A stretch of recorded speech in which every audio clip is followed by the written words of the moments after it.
لقاء القمة في الجولة 19 من البطولة الوطنية، وهذه المرة فرقتنا الغالية لاعبة في الملعب الشرفي بفاس. ماتش ملعوب غدا مع العشرة، وبأي طريقة خاص الراجل ربح هذا الماتش، لأنه ببساطة لا ربحت هذا الماتش غتصدر البطولة وعلى الأقل ما نخسروش. ولكن إلا كنتي بغيت دير الشامبيون خاص ضروري تربح هذا الماتش، لأن هذا الماتشات هما الاختبار. إلا كنتي باغي دير البطولة هذا الماتشات خاصك تربحهم.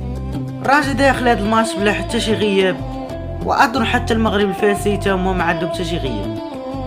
المغرب الفاسي اللي في المرتبه الاولى ب 38 نقطه، اما الرجاء هي الثالثه ب 36 نقطه.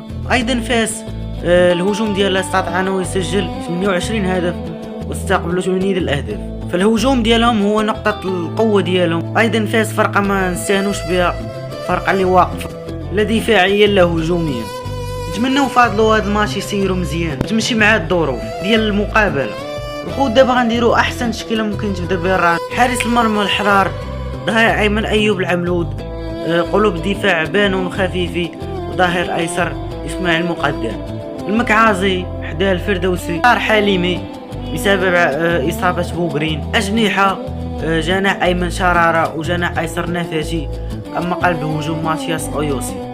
وصلنا لنهاية الفيديو، نتلاقاو في فيديو اخر وديما راجع.